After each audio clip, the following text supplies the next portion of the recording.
सन्माननीय तुकाराम मुंडे साहेब, मी सध्या उभा आहे दिघोळ गावाच्या शिवारामध्ये। ही फॉरेस्टची जागा आहे आणि इथं 50 गोण्या जनावरांच्या चरबीपासून बनवलेली पावडर जी दुधामध्ये मिक्स केली जाते ती मागच्या 2 दिवसापूर्वी कोणीतरी टाकून गेले। थांबा, आपण दूध म्हणून जनावरांची चरबी तर पित नाहीयेत ना?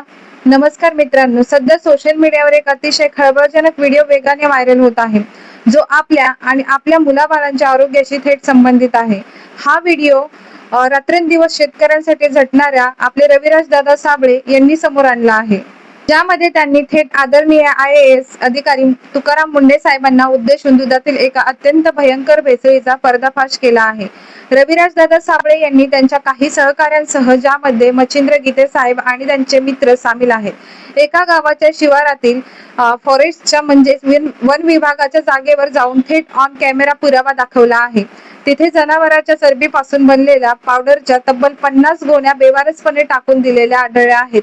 रविराज दादांनी व्हिडिओमध्ये स्पष्टपणे दाखवले आहे की या गोण्यावर मलेशियाचे लेबल्स किंवा मार्क्स आहेत, म्हणजेच हा घातक माल परदेशातून मोठ्या लॉटमध्ये भारतात मागवला जातोय असा संशय आहे। आता सर्वात धक्कादायक बाब म्हणजे रविराज दादांनी सांगितल्याप्रमाणे आपल्या प्रामाणिक शेतकऱ्यांकडून अगदी शुद्ध दूध गोळा केले जाते, पण ग्राहकापर्यंत ते पोहोचण्यापूर्वी दुधाची फॅट म्हणजे स्निग्धता कृत्रिमरित्या वाढवण्यासाठी या जनावरांच्या चरबीचा सर्रास भेसळ केली जात असल्याचा संशय व्यक्त केला जात आहे। विचार करा, ज्या पावडरचा वास इतका उग्र आणि घाणेरडा आहे की तिथे साधे उभे राहणे कठीण होते, ती पावडर दुधात मिसळून आपल्याला पाजली जात आहे। मित्रांनो, अशा प्रकारच्या रासायनिक आणि जनावरांच्या चरबीयुक्त दुधामुळे आपल्या शरीरावर अत्यंत घातक परिणाम होऊ शकतात।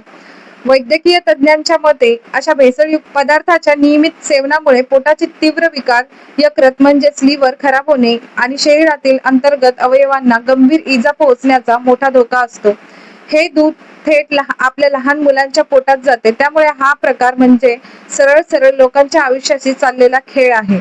आता प्रश्न पडतो की आपल्या घरात येणारे दूध शुद्ध आहे की भेसळयुक्त, हे आपण कसं ओळखायचं? तर यासाठी काही सोप्या घरगुती चाचण्या करता येतात। पहिली चाचणी म्हणजे लाकडाच्या किंवा गुळगुळीत दगडाच्या उतरत्या पृष्ठभागावर दुधाचा एक थेंब टाका। शुद्ध दूध हळूहळू वाहत जाऊन मागे पांढरे रेष सोडते। पाणी मिसळले असेल तर थेंब कोणतीही रेष न सोडता लगेच वाहून जातो। दुसरी चाचणी म्हणजे 5 मिली दुधात थोडे पाणी मिसळा आणि ते मिश्रण जोराने हलवा।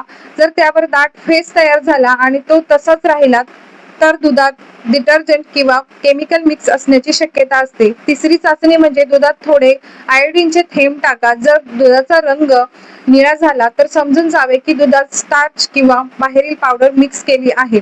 नियम आणि अन्न सुरक्षेनुसार जर तुम्हाला तुमच्या परिसरातील दुधात किंवा कोणत्याही अन्न पदार्थात भेसळ आढळली तर तुम्ही अन्न व औषध प्रशासनाकडे म्हणजेच FDA कडे अधिकृत तक्रार करू शकता। तुम्ही केंद्र सरकारच्या 1800-112100 या टोल फ्री नंबरवर थेट कॉल करू शकता किंवा FSSAI च्या अधिकृत फूड सेफ्टी कनेक्ट या ऑनलाईन पोर्टलवर किंवा ॲपवर जाऊन पत्ता आणि पुराव्यासह तक्रार नोंदवू शकता। याशिवाय तुम्ही तुमच्या जिल्ह्यातील स्थानिक FDA कार्यालयात जाऊन अन्न सुरक्षा अधिकाऱ्यांकडे लेखी तक्रारही देऊ शकता। रविराज दादा आणि त्यांच्या टीमने या पावडरचे सॅम्पल्स गोळा केले असून ते तपासणीसाठी पाठवले आहेत। तुकाराम मुंडे साहेब आणि प्रशासन यावर नक्कीच कडक पाऊल उचलतील अशी आशा आहे। लोकांच्या आरोग्याशी खेळणाऱ्या अशा प्रवृत्तींना कायद्याचा कठोर धडा मिळालाच पाहिजे।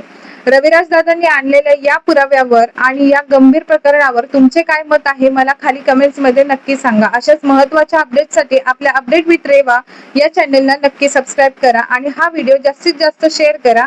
धन्यवाद।